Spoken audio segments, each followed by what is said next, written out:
Comment bien manger? C'est globalement la question qu'on se pose 3 fois par jour, 7 jours par semaine, 52 semaines par an. Et on est perdu. Parce que tout le monde a sa propre définition et même souvent son mot à dire. Bien manger pour sa santé, pour préserver son environnement, pour respecter une démarche éthique ou même encore pour le bien-être animal. Pas étonnant qu'on puisse être perdu au moment de faire ses courses. Nutstalk, c'est le podcast du collectif Innes We Trust qui accueille des agriculteurs, des éleveurs, des sportifs, des experts de la santé et des marques engagées afin de partager leurs meilleurs conseils sur l'alimentation et leur vision de ce qu'est le bien manger. Moi, c'est Mehdi. Chaque semaine, j'accueille mes invités pour vous proposer des discussions brutes et incisives autour des manières de produire, transformer, soigner ou consommer, nous permettant de vivre pleinement chaque instant. Et ce, le plus longtemps possible. Bonne écoute!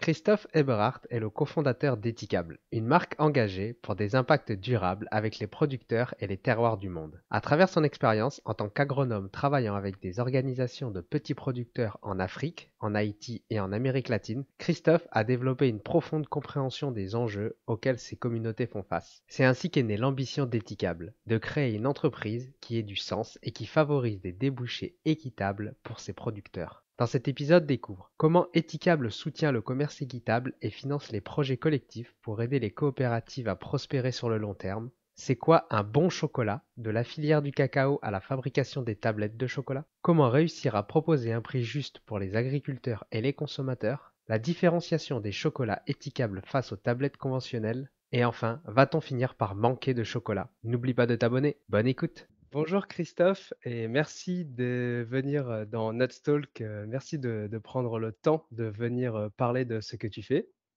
Et bonjour, merci pour l'invitation. Tu es le cofondateur d'Ethicable, une marque engagée pour obtenir des impacts durables avec les producteurs et valoriser les terroirs du monde. Vous faites notamment des tablettes de chocolat, un mets extrêmement apprécié, mais qui a également énormément d'impact sur les populations et la planète. On va parler de la filière de cacao jusqu'à la tablette de chocolat.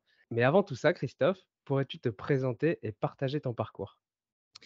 Donc, je suis Christophe Eberhardt, je suis agronome de formation et j'ai passé une partie de ma carrière au départ sur le terrain, en Afrique, en Haïti, en Amérique latine, où j'ai travaillé en appui à des organisations de petits producteurs avec des ONG.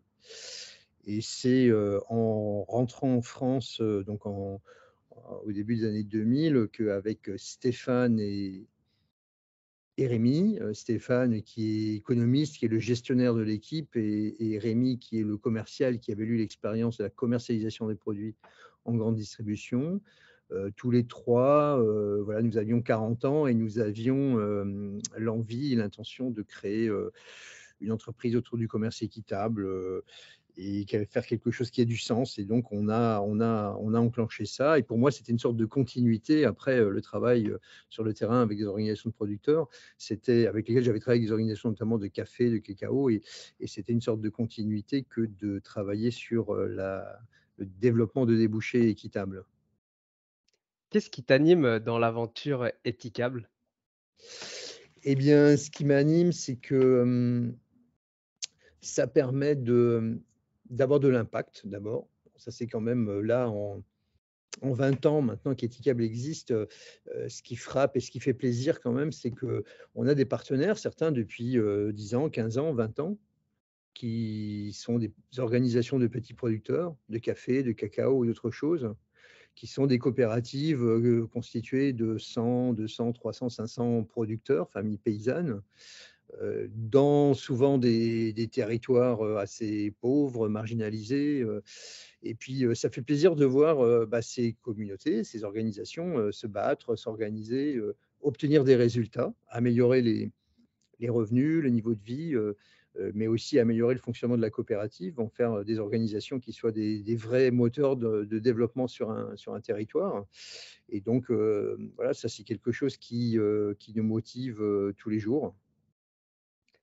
Dans notre talk, on a une question, que tous les invités passent, c'est quoi bien manger pour toi? Est-ce que tu peux nous donner un peu ta définition du bien manger? Eh bien, pour moi, le bien manger, ce serait un peu ce qu'on favorise au niveau d'Ethicable, c'est-à-dire des produits plutôt peu transformés, des produits plutôt bruts, hein, les produits agricoles, puisque nous faisons du cacao, du café, des jus de fruits, des produits qui sont souvent assez simples, pas des produits agroalimentaires transformés. Et voilà, donc pour nous, c'est surtout ça, c'est d'être le plus proche possible du terroir, être le plus proche possible de l'agriculture. Nous avons développé une marque de produits bio issus de l'agriculture paysanne française, de produits équitables français.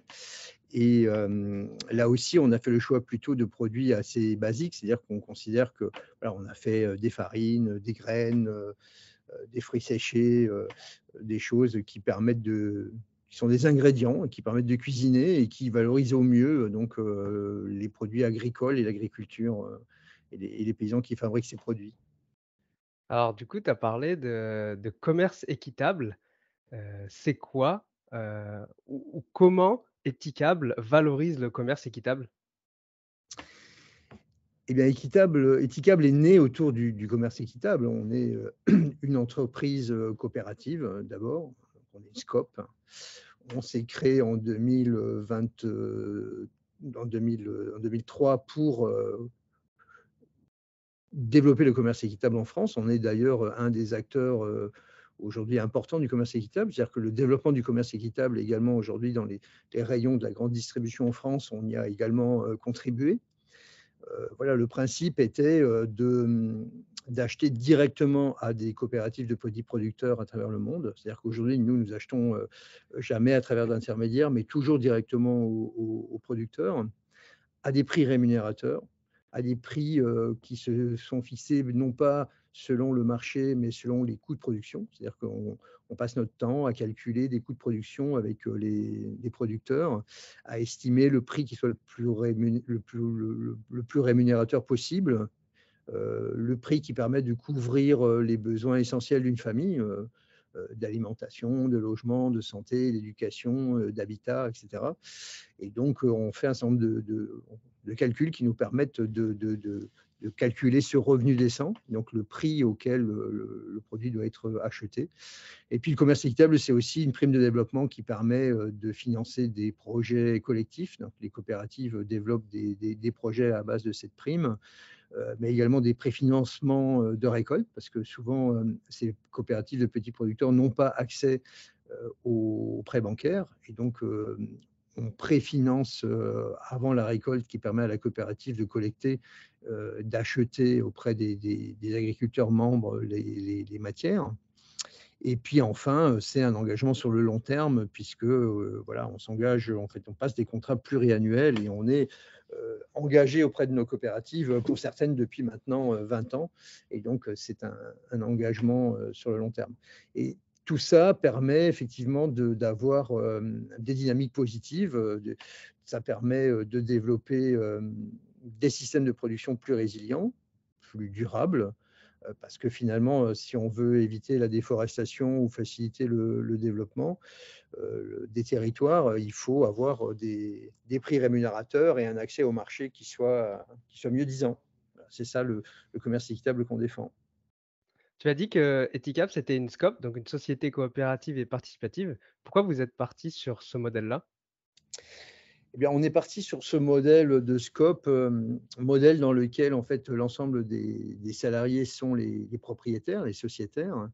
Éthicable aujourd'hui compte 165 salariés, dont 130 aujourd'hui sont sociétaires de la coopérative, sont propriétaires, puisque chez nous, nos statuts prévoient qu'après 2 ans de présence dans l'entreprise, un salarié devient sociétaire, devient donc propriétaire de l'entreprise.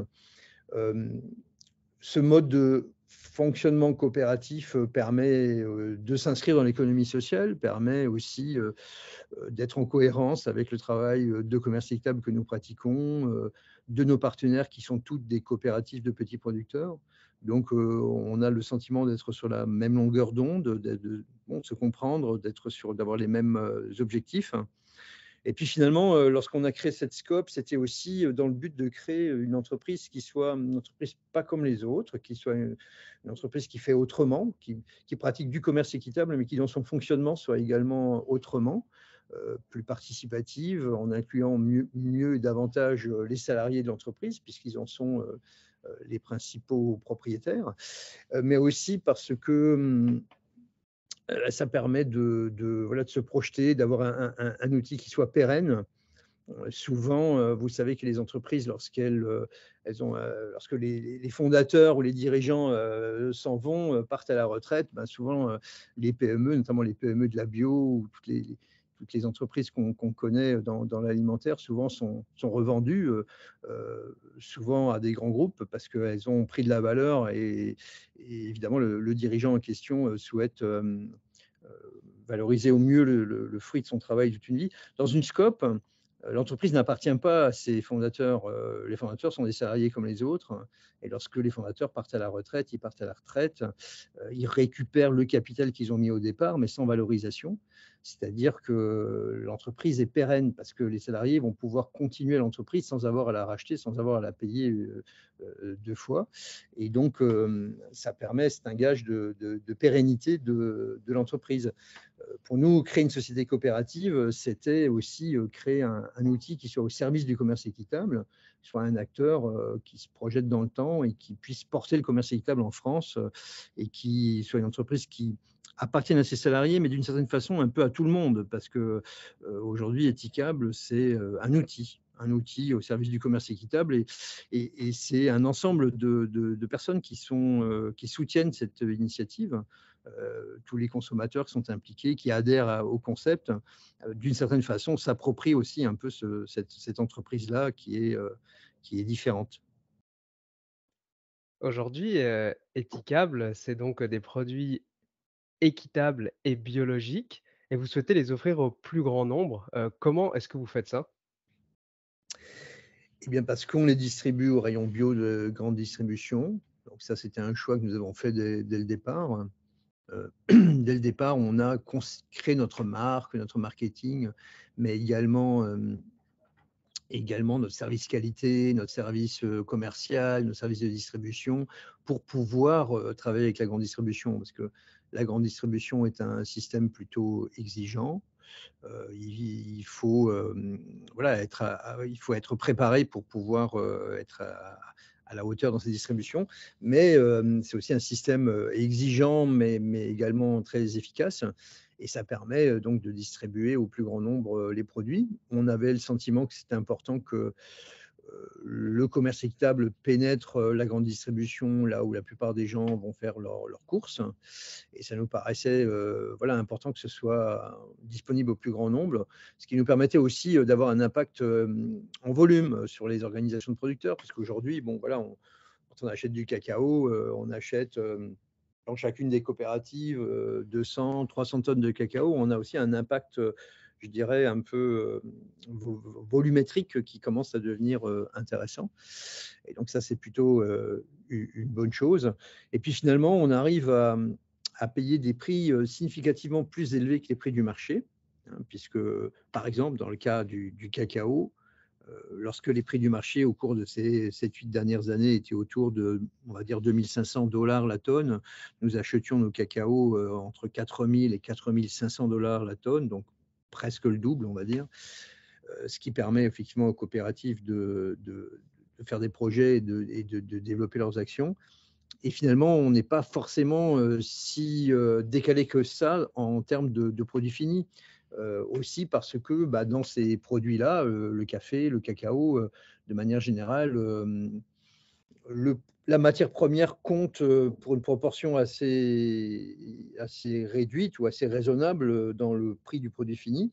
Et donc, le modèle économique est tel que nous arrivons à payer significativement plus cher, donc pratiquement le double du prix de nos cacaos, sans pour autant que nos chocolats soient le double du prix du marché, puisque nos chocolats sont aujourd'hui entre 2,30 € et 2,40 € aux consommateurs qui, somme toute, pour un cacao bio et équitable, est pas forcément beaucoup plus cher que les prix des tablettes de chocolat de la concurrence. Et aussi parce qu'ils se différencient d'un point de vue de la qualité, c'est-à-dire que nos chocolats sont des chocolats de pure origine, d'un seul terroir, alors qu'en fait, vous avez souvent des produits industriels issus de mélanges de fèves avec des goûts assez écrêtés, assez stables, qui plaisent au plus grand nombre, mais qui ne se différencient pas beaucoup. Nous faisons partie de proposer une tablette de chocolat d'Équateur avec des notes florales liées au cacao d'Équateur ou provenant d'Amazonas au nord du Pérou avec ses notes fruitées de fruits rouges typiques.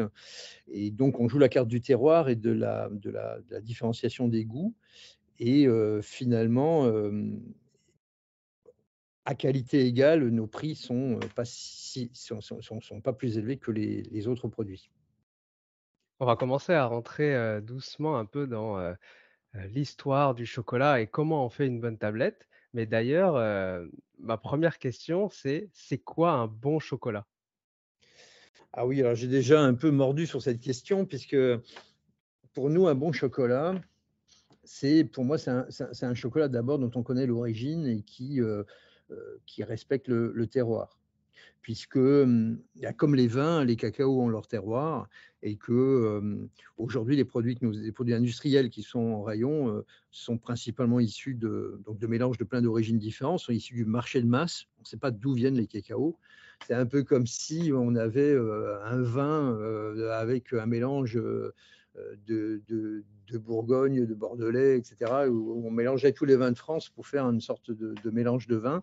Nous, Français, ça nous paraît très étrange. Et le cacao, de la même manière, devrait être respecté pour ses terroirs. Et donc, puisque, comme je le disais, voilà, un cacao de tel endroit ou tel endroit a des goûts différents, des notes différentes, des arômes différents. Et finalement, le commerce équitable, eh ben, s'est détaché du marché de masse et arrive comme ça à proposer des cacaos d'une seule vallée, d'une seule région. Voilà, au Nicaragua, on est sur une zone montagneuse, un seul terroir complètement cohérent, avec des variétés, souvent des variétés anciennes. Parce qu'en plus du terroir, c'est-à-dire on va dire le climat, la façon de le cultiver, le fait de le cultiver en agroforesterie sous couvert de grands arbres contribue aux saveurs spécifiques de ces cacaos.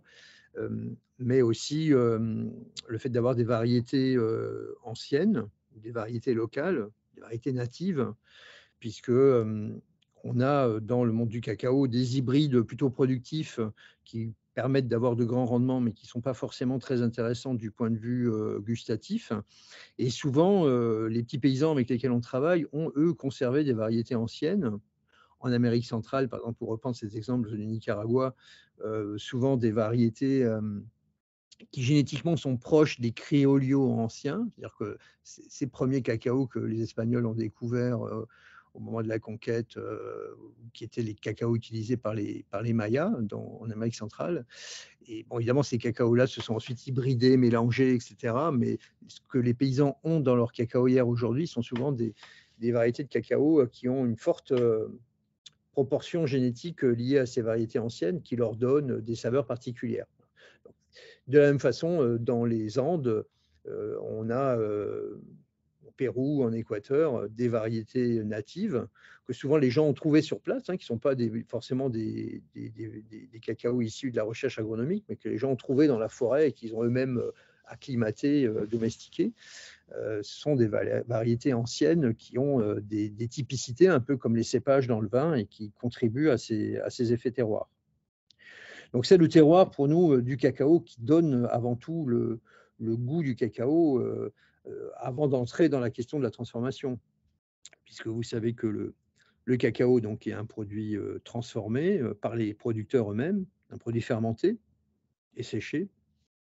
Cette fermentation qui peut durer de 3 jours à 7 jours selon les pratiques contribue au développement des arômes. Et donc, les façons de faire de chacun des groupes de producteurs ou même les ferments qui interviennent naturellement dans le processus peuvent donner des saveurs différentes à ces cacaos. Et donc, c'est une étape très importante qui contribue au goût du chocolat qu'on va avoir ensuite à l'aval de la chaîne. Donc voilà, donc la qualité d'un chocolat, c'est sa façon, son terroir, la façon dont on le cultive, sa variété, sa fermentation, qui est un processus important. Et puis finalement, c'est le travail du chocolatier. C'est la torréfaction du cacao, c'est le conchage, et le moulage des tablettes. Et c'est vrai que la torréfaction est une étape importante puisque le cacao est torréfié comme le café. Et évidemment, quand on va torréfier à température plus élevée, par exemple à 130 ou 140 degrés, on va avoir des notes de grillé, on va avoir des notes puissantes de chocolat, alors que dans le cas d'une torréfaction plus douce, une torréfaction à, par exemple 100 degrés ou 110 degrés, on va faire plutôt ressortir les notes fruitées, les notes florales, les notes plus légères, les notes plus fragiles. Et on va donc, avec la torréfaction, pouvoir comme ça orienter un chocolat vers quelque chose qui va avoir un goût puissant cacaoté ou au contraire des notes plus aériennes, florales ou fruitées. Donc la torréfaction également est une étape importante. Et puis enfin, c'est le conchage et puis le broyage, puisque ça donne la finesse du goût et la finesse et le fondant du chocolat. Contrairement aux grands groupes, industriels, Ethicable, il a fait le choix de confier une partie de la transformation aux petits producteurs. Pourquoi vous avez fait ce choix-là? Nous avons créé notre propre chocolaterie, puisqu'au départ, bon, Ethicable, on achetait des cacaos ou on achetait des cafés, on les faisait transformer chez des prestataires. Et pendant de longues années, on achetait nos cacaos et on les faisait transformer chez un chocolatier en Italie. Et nous avons décidé de créer notre propre chocolaterie, qui a commencé à fonctionner à partir de 2021 seulement. Et donc, nous avons mis en place cet outil à Florence, dans le Gers, cette unité de transformation. Et nous avons décidé en effet de créer une unité qui fonctionnerait à partir de masse de cacao, c'est-à-dire de produits semi-élaborés, c'est-à-dire de cacao déjà torréfié et broyé, et qui se fait à l'origine avec les producteurs. Donc, on a appuyé Norandino, qui est la coopérative partenaire au Pérou, pour créer une usine de transformation de cacao, de torréfaction et de fabrication de masse de cacao. C'est-à-dire que c'est le cacao torréfié, ensuite décortiqué puis broyé. Donc c'est une pâte sombre qui ressemble à du chocolat, mais qui est du cacao brut, qui à température ambiante, à température élevée, coule et devient liquide comme du chocolat, qui est ensuite moulé dans des grands blocs, des blocs de 20 kilos que nous importons dans des boîtes de carton. C'est des produits semi-élaborés. Ça permet de laisser de la valeur ajoutée en amont auprès des producteurs, parce que ça leur permet d'avoir une part économique plus importante, mais ça leur permet aussi de mieux s'impliquer dans la filière, d'être un acteur de la transformation, de mieux maîtriser aussi voilà, cette partie de l'amont, et donc d'acquérir de nouvelles capacités de négociation dans la filière, parce qu'aujourd'hui, les producteurs de cacao, ils produisent une matière première, et puis elle part sur le marché. Souvent, ils ne sont pas forcément connectés à l'aval de la filière, pas forcément connaisseurs de qu'est-ce qu'attend un chocolatier ou l'industrie. La filière que nous montons, c'est l'idée d'avoir des producteurs qui transforment eux-mêmes, ce qui est quand même assez rare, d'avoir des producteurs qui puissent avoir des unités de ce type-là. Et puis une unité qui est dans le Gers en France, qui sert de centre de ressources, dans laquelle nous avons reçu des producteurs, des responsables de qualité des coopératives, des producteurs eux-mêmes, pour leur faire découvrir le process, pour travailler ensemble à la dégustation des cacaos, pour avoir les mêmes propos, les mêmes descripteurs des arômes, parce que lorsqu'on déguste le cacao, on le déguste généralement sous forme de masse de cacao liquide. Et c'est important de pouvoir mettre des mots sur ce qu'on ressent, et puis être sûr qu'on met les mêmes mots, c'est-à-dire sur les éléments qu'on considère comme positifs, les arômes fruités, etc., qu'on voudrait mettre en avant, mais aussi ce qu'on considère comme plus négatif, l'astringence ou l'excès d'amertume. Et donc ça permet, pour des producteurs qui souvent sont assez loin de leurs produits, de créer cette proximité, se créer ce lien, ces discussions entre le producteur et le fabricant. Nous avons appuyé la coopérative Norandino à créer son unité de transformation au Pérou. Et aujourd'hui, nous sommes en train de faire la même chose avec la coopérative Apodip au Guatemala, où nous installons une unité plus petite de transformation de cacao. Et donc, le modèle serait vraiment celui-ci de développer les fabrications dans chacun des pays producteurs.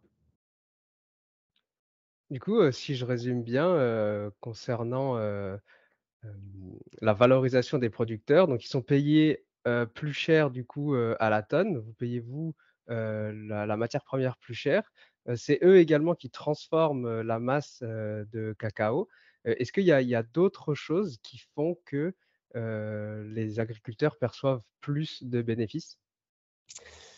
C'est-à-dire que un des objectifs de ces coopératives est aussi d'accompagner les paysans vers un système de production plus résilient, de meilleurs résultats agricoles. Donc, dans le cas du cacao, souvent, ces coopératives s'appuient donc sur la bio et sur l'équitable. Donc, souvent, la première étape, les paysans arrêtent de produire du cacao conventionnel. S'ils utilisent des produits chimiques, ils arrêtent de les utiliser. Et puis, très vite, bon, ils sont aussi confrontés à des rendements qui sont souvent assez faibles. Et donc, ensuite, avec des prix rémunérateurs et avec les services qu'offre la coopérative, parce que souvent, les coopératives recrutent, ont des équipes de techniciens ou d'animateurs qui font un travail de vulgarisation, un travail d'accompagnement des producteurs. Donc, très vite, ces producteurs-là commencent à améliorer leur système de production, notamment par la taille des cacaoyers, par la taille de l'ombrage, en améliorant leur agroforesterie, en introduisant des arbres de type légumineuse dans leurs parcelles qui permettent d'améliorer la fertilité des sols, parce que ces arbres captent l'azote de l'air et donc enrichissent les sols, par la mise en place de luttes anti-érosives, donc des pratiques agricoles qui viennent améliorer la production, que les gens, souvent, les paysans sont prêts à faire aussi parce que derrière, il y a une qualité et il y a un prix rémunérateur, donc qui est incitatif pour pouvoir peut-être investir plus de travail dans sa parcelle de cacao pour améliorer le système de production, pour avoir un système de production plus agroécologique, écologiquement plus durable. Et puis enfin, j'ai envie de dire, il y a une étape supérieure encore, après quelques années, pour les coopératives les plus avancées, où on commence à travailler vraiment la fertilité des sols, les sols vivants, où on fait des composts notamment, on fait des composts fermentés, on prélève de l'humus en forêt et on développe, on cultive par fermentation ces micro-organismes naturels que contient l'humus de la forêt. Donc on fabrique soi-même des intrants, des fertilisants, des biofertilisants. Voilà, en Amérique latine, on appelle ça les biofabricas, les biofabriques, donc qui sont des petites unités de fabrication de biofertilisants ou de biopesticides à base de plantes et de multiplication des micro-organismes prélevés dans l'humus de la forêt. Voilà, donc ils arrivent comme ça à travailler vraiment l'amélioration de la fertilité des sols, à, à avoir des sols plus riches en matière organique, des sols plus vivants. Et donc, ils arrivent comme ça à avoir des systèmes de production plus durables, qui résistent davantage dans le temps, qui produisent plus. En Amérique latine, là où habituellement on a 500 kilos de fèves de cacao à l'hectare, des producteurs qui pratiquent cette agriculture biologique intensive en travail, cette agriculture agroécologique, eh bien, ils arrivent à monter leur rendement autour de, autour de 800 à 1000 kilos à l'hectare. Si tu es perdu et ne sais pas quel produit nutritionnel pour sportif choisir, utilise le ScanNuts. C'est un outil gratuit qui analyse et compare plus de 800 produits. Le ScanNuts analyse les produits sur 4 catégories qui sont la santé, l'environnement, l'éthique et la nutrition. Alors pour apprendre à mieux consommer en étant conscient de la composition de chaque produit et économiser de l'argent en s'orientant vers des produits réellement utiles et sains, rendez-vous sur innutswetrust.fr. Le lien est dans les notes de l'épisode. Dans la majorité des cas, le producteur de cacao, il perçoit que 7 du prix de la tablette. Est-ce que vous, c'est un paramètre auquel, vous faites attention? Est-ce que vous, descendez pas en dessous d'un chiffre ou vous essayez d'atteindre un certain chiffre? Alors, quand on dit que dans le cas d'une tablette conventionnelle, ça ne dépasse pas 7%, vous avez raison. C'est parce que dans une tablette, vous avez en fait un prix qui concerne également la transformation du produit, les marges. Et puis, vous savez que dans une tablette de chocolat, ce sont des produits très marketés. Souvent, c'est le marketing, la publicité des grandes marques qui font la valeur. Et donc, finalement, le coût du cacao est relativement limité dans le coût final. Et vous dites, bon, 7%. Chez nous, il est quand même significativement plus élevé en pourcentage, puisque nous achetons les prix du cacao beaucoup plus cher. Et donc, évidemment, ça pèse davantage. Et donc, comme je disais tout à l'heure, nous, le cacao lorsqu'il est sur le marché à environ 2 500 $ la tonne, nous, on l'achète pratiquement au double du prix du marché. Donc, ça fait évidemment augmenter cette proportion de cacao dans notre tablette. Et évidemment, l'objectif est de pouvoir donner plus de valeur au cacao tout en n'ayant pas un prix trop exagéré. Et donc, c'est pour nous important de suivre ce pourcentage. D'ailleurs, sur notre site internet, on publie le pourcentage qui revient aux producteurs des différents produits. Le cacao, il est responsable, de déforestation et de perte de biodiversité. Tu as parlé comme quoi, les agriculteurs là mettaient en place, de l'agroforesterie, et cetera. Est-ce que vous subventionnez ou vous aidez les agriculteurs, dans ces démarches-là? Oui, à travers le renforcement des coopératives, c'est-à-dire que nous, à travers les primes de développement ou les marges importantes que peuvent avoir les coopératives. C'est-à-dire que nous, on considère que notre prix doit permettre non seulement aux producteurs d'avoir un meilleur prix, mais doit permettre également à la coopérative de mener son travail de coopérative et son travail d'accompagnement et d'appui aux producteurs. Donc, dans le cadre de la bio, il y a d'abord un système de contrôle interne, c'est-à-dire que les coopératives ont toutes des techniciens qui font le tour des parcelles pour aussi assurer la traçabilité, assurer l'effectivité de la production bio. Et donc ça, c'est tout un travail que font ces coopératives sur le terrain. Et c'est le fruit, on va dire, du commerce équitable que de mener tout ce travail sur la fertilité des sols, sur l'agriculture biologique. Et donc tout ce travail de mise en place de systèmes agroécologiques et agroforestiers fait partie d'un impact du commerce équitable. Nous, après, on a également une règle où 10% de nos bénéfices sont versés sous forme de projets. Donc, nous menons des projets additionnels pour développer, par exemple, les biofabriques dont je parlais tout à l'heure, de créer des échanges entre l'Amérique latine et l'Afrique, puisque, par exemple, en Amérique latine, il y a une expérience importante déjà de ces travaux autour des composts, des biofabriques. Donc, on a invité des latino-américains en Afrique et inversement pour pouvoir diffuser ces expériences de la bio-agroécologique en Afrique. Et voilà, donc on accompagne ces projets d'agroécologie et de travail sur l'amélioration de l'agriculture bio. Le cacao, il émet de fortes émissions de gaz à effet de serre, 3,14 kg de CO2 pour les fèves, 18,6 kg pour les tablettes de chocolat.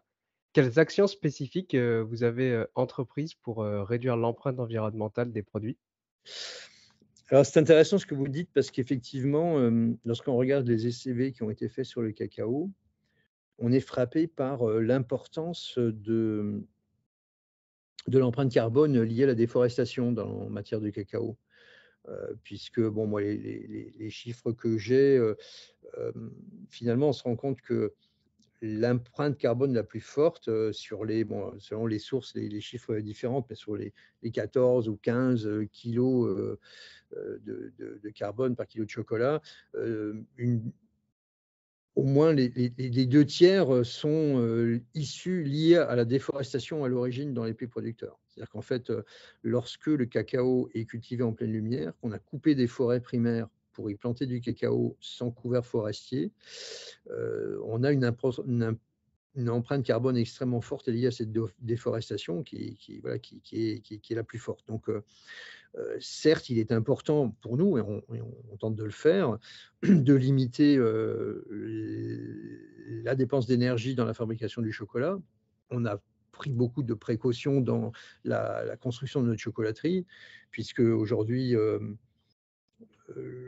on produit une bonne partie de notre énergie, on produit 25% de notre énergie sur des installations solaires sur les toits de l'immeuble et sur une ferme solaire qui se trouve aux alentours.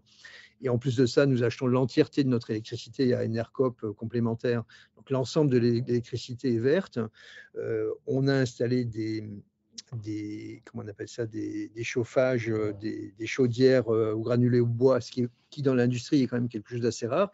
Et on a éco-conçu notre usine en utilisant des matériaux les plus écologiques possibles. Une grande partie est en bois, en terre, en laine, en isolant écologique, pour avoir le moins d'empreintes écologiques possible. Donc c'est important effectivement de diminuer l'empreinte dans la fabrication même du produit. Mais finalement, on se rend compte que l'empreinte écologique la plus forte que nous avons, elle est sur l'amont, sur le produit, sur l'agriculture. Et là, notre réponse, c'est de favoriser une agriculture biologique, agroécologique, enfin une cacaoculture agroforestière, c'est-à-dire de favoriser cette culture de cacaoyer non pas en pleine lumière, mais sous couvert de grands arbres, avec une couverture forestière qui est un puits de carbone et qui non seulement ne déforeste pas, mais en plus absorbe et régénère les sols. Et donc, il nous semble que l'impact le plus important qu'on puisse avoir sur cette décarbonation, c'est sur l'amont, et c'est sortir d'une cacaoculture intensive, en pleine lumière, avec usage de produits chimiques de plus en plus importants, destinés au marché de masse avec des goûts indifférenciés. Et finalement, c'est ce système-là auquel nous aimerions apporter une alternative. On est de plus en plus nombreux sur Terre. Est-ce que on va finir par manquer de cacao? Alors, est-ce qu'on va manquer de cacao? C'est vrai que fut un temps, les entreprises multinationales, il y a quelques années, avaient un peu agité ce risque en supposant que les Asiatiques, la Chine, l'Inde, augmentent considérablement sa consommation de chocolat, chose qui n'a pas eu lieu jusqu'à présent, et pas du tout sûr qu'elle ait lieu demain, puisque la consommation de chocolat est quand même très centrée sur les pays froids aussi. Le chocolat est une consommation, même nous, en Europe, nous consommons le chocolat plutôt en hiver et plus qu'en été. Donc, c'est une consommation de pays froids. La consommation aujourd'hui, elle est principalement européenne et nord-américaine. Elle est stable. La consommation n'augmente pas énormément. Et donc, c'est assez peu probable que demain, on manque de chocolat, de cacao, même si on va probablement le payer plus cher. Parce qu'avec le changement climatique, de nombreuses zones vont souffrir de sécheresse, auront plus de mal à cultiver du cacao. Il faudra davantage développer encore l'agroforesterie, la culture sous ombrage, pour avoir plus de résilience. Et puis, surtout, le problème du cacao, c'est que les prix sont trop bas depuis longtemps, et que les producteurs sont en Côte d'Ivoire, par exemple, 50% des producteurs vivent en dessous du seuil de pauvreté. De manière générale, le cacao ne permet pas de vivre dignement de son travail. Et donc, il faudra forcément, pour avoir demain un système de production plus durable, non destructeur des forêts, il faudra accepter de payer peut-être le cacao plus cher. Et à ce titre, les producteurs, je pense, ont la capacité, et les paysans ont la capacité de produire le cacao que nous allons consommer. Donc plutôt non, je pense que il est possible d'éviter une pénurie de cacao. J'aimerais qu'on parle un petit peu plus, des ingrédients, des tablettes, étiquables, parce que les tablettes industrielles, elles peuvent contenir, souvent, plus de sucre, et de gras que de cacao, en ajoutant du beurre concentré, par exemple, ou d'autres ingrédients. Est-ce que vous faites, très attention à la composition, chez Étiquable? Oui, évidemment, bon, évidemment, on utilise uniquement du beurre de cacao. Et puis, Notre marché nous a conduit aussi à avoir, des chocolats plutôt à haut pourcentage de cacao. C'est-à-dire que nos meilleures ventes aujourd'hui sont des tablettes avec, des pourcentages de 85, 90, ou en tout cas plus de 70 de cacao. Donc, ce qui dans le monde du chocolat, autrefois on considère ou même chez les artisans chocolatiers, on considère souvent qu'un chocolat, voilà, il doit avoir 60-65 de cacao, 70 de cacao, c'est déjà beaucoup.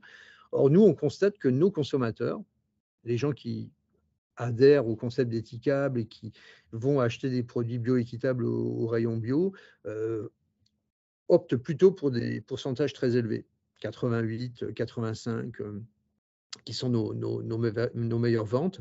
Et on sent là qu'il y a un virage, c'est-à-dire que, les consommateurs sont prêts à avoir des cacaos, peut-être moins sucrés, plus amers, et puis voilà, peut-être manger des quantités moins importantes, mais de le déguster et de découvrir les saveurs délicates de chacun des cacaos qui sont différents selon leurs origines.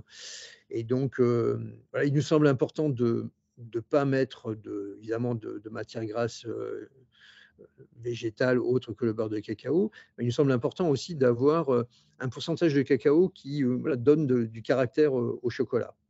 Et puis, par ailleurs, nous ne mettons pas de vanille dans nos chocolats parce que souvent, la vanille vient arrondir, vient éliminer, les excès d'amertume et cetera, mais vient aussi gommer la spécificité des goûts. Et donc nous faisons le choix de ne pas mettre, d'arôme vanille ou de vanille, même naturelle. Et puis, enfin, nous avons fait le choix de ne pas mettre de lécithine de soja, qui est un émulsifiant, qui n'est pas forcément un produit, très dangereux. C'est pas du tout, un problème de mettre de la lécithine de soja, mais on peut s'en passer. C'est-à-dire que lorsqu'on a des taux de matières grasses suffisants, on est capable de fabriquer des chocolats sans mettre cet émulsifiant. Et donc, nos chocolats noirs, sont constitués, de masse de cacao, de beurre de cacao et de sucre, rien de plus. Finalement, j'ai l'impression que tout s'aligne, parce que, quand à la base on a un bon produit, donc, tu parlais, au début de l'enregistrement, du terroir, qu'on fait, correctement la fabrication, au final, à la fin, on se retrouve avec un chocolat qui est, on va dire important, en pourcentage de cacao, mais qui est bon au goût, où on n'a pas besoin de venir, modifier le goût pour qu'il soit bon, quoi. Donc finalement, les consommateurs, ils ont peut-être compris ça et les meilleures ventes, c'est un peu la preuve. Ce que tu dis que les meilleures ventes, c'est ceux qui ont le plus fort taux de cacao. Oui, tout à fait. Puis, c'est vrai que l'enjeu du travail que nous faisons avec les producteurs sur, l'amélioration de la fermentation, du séchage, et le travail que nous faisons après en chocolaterie, hem, consiste justement à tirer le meilleur parti des différents cacaos, d'avoir des cacaos le but est d'avoir des cacaos peut-être à des pourcentages de cacao assez élevés, mais pas trop amers. Voilà, des cacaos qui vont avoir des notes aromatiques, plus diverses, quoi, avec des notes fruitées, des notes florales, des notes de fruits secs, des choses qui ne soient pas juste le simple, goût cacao qui est agréable, hein. On peut avoir des chocolats puissants, chocolatés, cacaotés, mais là, c'est d'avoir des produits peut-être plus délicats et qui nous permettent justement de monter en pourcentage, élevé, parce qu'on peut ainsi éviter avoir, une trop forte amertume. Est-ce qu'il y a d'autres différenciations, entre, les chocolats éthiquables et le conventionnel? Alors, est-ce qu'il y a d'autres différences? Bon, pour moi, c'est le goût, bon, c'est la bio quand même, parce que la bio, je ne sais pas vous, comment est votre, position, par rapport à l'agriculture biologique, mais c'est vrai que, on avait parfois l'habitude de dire: «Bon, finalement, dans le cacao, comme dans le café, les producteurs mettent assez peu, d'engrais chimiques». Et avec le temps, finalement, c'est quelque chose qui n'est plus vrai puisque dans la plupart des grands pays cacaoyers, je pense à l'Amérique latine, l'Équateur par exemple, la Côte d'Ivoire, le Ghana évidemment, on utilise, de plus en plus des quantités importantes de pesticides, notamment d'herbicides, de glyphosate, parce que même si ce sont des petits producteurs, le glyphosate, est pas cher et permet, d'éviter les désherbages. Et donc, on a, dans des problématiques de résidus de produits chimiques, notamment d'herbicides, de glyphosate dans les chocolats. Et donc, c'est tout à fait pertinent, il me semble, que de faire l'option de chocolat bio. C'est meilleur pour notre santé et voilà, il y a moins de risques de résidus de pesticides dans les chocolats bio. Aujourd'hui, vous avez combien de variétés de tablettes différentes? Alors on en a, 45, je crois. Le principal, donc c'est quand même 3/4 de chocolat noir. On fait des chocolats au lait, mais nos consommateurs, encore une fois, ceux qui adhèrent à notre marque, vont plutôt vers des chocolats noirs que vers des chocolats au lait. Même si nous avons développé quand même, quelques chocolats au lait intéressants, notamment, 4 chocolats à haut pourcentage, de cacao, les chocolats au lait à haut pourcentage de cacao, puisque les chocolats au lait habituellement, on va dire le chocolat standard, au lait, contient 50 de sucre et seulement, 10-15 de masse de cacao. Heu Et là, nous avons voulu, développer des chocolats avec des pourcentages, de masse de cacao beaucoup plus élevés. Donc on est à 56, 50-53 de cacao, avec beaucoup moins de sucre et du lait. Ça fait des chocolats au lait, très cacaotés. Donc ça fait finalement des chocolats au lait qui n'ont pas plus de sucre que des chocolats noirs, à 70 ou 75 de cacao, ce qui permet aussi de redécouvrir le plaisir, de déguster un chocolat au lait sans pas avoir ingérer trop de sucre. Et on a eu un joli succès avec ces chocolats-là. Mais la majorité de notre gamme, concerne donc cette gamme d'origine, heu, qui concerne, une tablette, Pérou, Équateur, Bolivie, pour parler des pays andins, mais également Guatemala, qui est une origine spéciale, le Nicaragua, Haïti, qui est un des projets, historiques, d'Ethicable, qui est une région qui dispose de cacao ancien, puisque le cacao était déjà présent depuis longtemps, dans des systèmes de production agroforestiers produits par des tout petits producteurs et qui a des notes tout à fait particulières, avec des notes de réglisse tout à fait agréables. Et puis après, Côte d'Ivoire, Togo, Madagascar. Et donc, c'est cette gamme de chocolat pure origine qui aujourd'hui constitue le cœur de nos ventes. Tu parles pas mal de déguster le chocolat. Alors, est-ce que tu peux nous dire comment on fait pour bien déguster un chocolat? Bon, je pense que chacun a sa méthode et c'est difficile de donner des leçons, mais je pense qu'il faut prendre le temps.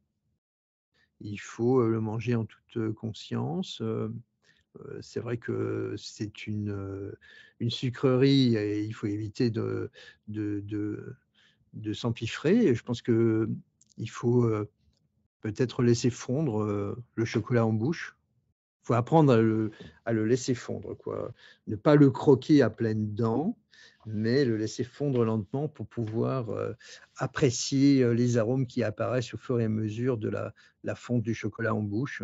Ça, c'est peut-être, un des secrets de la dégustation du chocolat. Quels sont, les plus grands défis auxquels, vous êtes confrontés et comment vous les surmontez? Bah, les défis, sont nombreux, hein, évidemment, puisque, ça n'a l'air de rien, mais on travaille avec des tout petits paysans. Prenais le cas d'Haïti, par exemple, à l'instant, voilà, la FECANO est une coopérative, constituée de 2 000 petits producteurs qui ne produisent pas que du cacao. Ce sont des paysans souvent en situation précaire. On est en Haïti, c'est un pays pauvre. C'est difficile, tout est difficile. Il n'y a pas d'électricité, il n'y a pas de route, il n'y a pas de service, il n'y a pas d'accès au système bancaire. Les coopératives sont constamment en situation de fragilité, vivent dans des contextes difficiles et donc voilà, bah, on vit avec ça. On a l'habitude d'être, en appui à ces coopératives. On a souvent des difficultés, de toutes sortes. On peut avoir des difficultés financières, des problèmes, les problèmes aussi politiques et sociaux affectent, les coopératives. Et voilà, c'est pas quelque chose de facile de travailler avec des petits producteurs. c'est beaucoup plus facile, ce serait beaucoup plus facile pour Etikable d'acheter du cacao à un importateur ou sur le marché auprès de gros exportateurs qu'on trouve dans l'ensemble des pays. Travailler avec des paysans, les soutenir pour qu'ils parviennent à créer et maintenir des coopératives qui fonctionnent de manière démocratique et transparente. Éviter que ce soit un groupe, quelques-uns qui prennent le pouvoir et qui prennent toutes les décisions, parvenir à avoir un fonctionnement collectif, une gestion saine, sans détournement de fonds. Tout ça est voilà, est une bataille, est une lutte de tous les jours. Nous, c'est vraiment notre métier, c'est de travailler avec des coopératives de petits producteurs. Et c'est notre savoir-faire, c'est ça aussi, c'est de pouvoir s'adapter à ces petits producteurs, parce que lorsqu'on veut acheter directement, il faut pouvoir faire les préfinancements au bon moment, il faut pouvoir faire le suivi, il faut pouvoir détecter lorsque quelque chose ne fonctionne pas, il faut être à leur écoute, il faut pouvoir travailler en partenariat. Et ça, c'est toute une activité et avec des difficultés quotidiennes, quoi. Voilà, c'est pas du tout un long fleuve tranquille que de faire du commerce équitable avec des petits producteurs. Eh ben, je te remercie pour ta transparence. On arrive tout doucement à la fin de l'épisode. La dernière question que les auditeurs connaissent bien, c'est quoi pour toi ton petit plaisir coupable alimentaire, ta petite collation, ton snack favori? Ça peut également être un plat aussi. Ah, ça peut être un plat aussi. Alors, bon, moi, à vrai dire, même si ici, à Etikab, on est beaucoup dans le café, dans le chocolat, il y a des produits à déguster presque tout le temps. Euh, et moi, quand même, un des produits que j'apprécie fortement, qui n'est pas du tout dans ce domaine-là, c'est le fromage. C'est le fromage au lait cru. Je me réfugie régulièrement en Savoie, dans le Beaufortin. Et là, voilà, je suis dans le pays du Beaufort, qui est un fromage tout à fait exceptionnel, parce que c'est un fromage au lait cru fait dans les alpages, avec un système de production paysan, encore une fois, puisque souvent le produit alimentaire est souvent lié quand même à une agriculture paysanne, celle que nous voulons soutenir. Et dans le Beaufortin, continue de se maintenir une agriculture paysanne avec des troupeaux qui montent en alpage et qui font un produit tout à fait exceptionnel. Eh ben, merci beaucoup pour ton partage. Merci à toi. Si on veut un petit peu plus d'Etikable, où est-ce qu'on peut retrouver les actualités ou ce genre de choses? Eh bien, il y a un site internet, il y a une newsletter qui est très nourrie, avec beaucoup d'informations. Et voilà, je vous invite à vous abonner et puis à nous suivre sur les réseaux sociaux. Aujourd'hui, Etikab ne fait pas de publicité. On n'a jamais fait de publicité en 20 ans, donc on communique à travers la presse, les réseaux sociaux, et on communique également sur nos packaging, puisque si vous les avez vus, on profite de ce support pour expliquer beaucoup de choses sur les projets, les produits, avec l'idée que derrière chaque produit, il y a un projet, et nous l'expliquons sur nos packaging avec le concept de ce que je croque, ce que je défends. Et donc, il y a de la lecture sur nos emballages. Je mettrai tous les liens dans les notes de l'épisode en tout cas. Eh Je bien, te merci à vous. remercie beaucoup, Christophe, Merci. et puis bah, je te dis peut-être à une prochaine pour un prochain épisode sur le chocolat ou peut-être même le café. Très bien, à une prochaine. Au revoir. Salut! Merci d'avoir écouté jusqu'au bout. Si l'épisode t'a plu, laisse-nous une note 5 étoiles et un commentaire sur ton application de podcast préférée. Ça fait toujours chaud au cœur de recevoir vos retours. Et si tu veux améliorer ton alimentation, mais que tu ne sais pas quel aliment ou complément choisir, rends-toi sur notre comparateur en ligne entièrement gratuit sur innutswetrust.fr. Tu trouveras le lien dans les notes de l'épisode. À bientôt! Maintenant, tu le sais.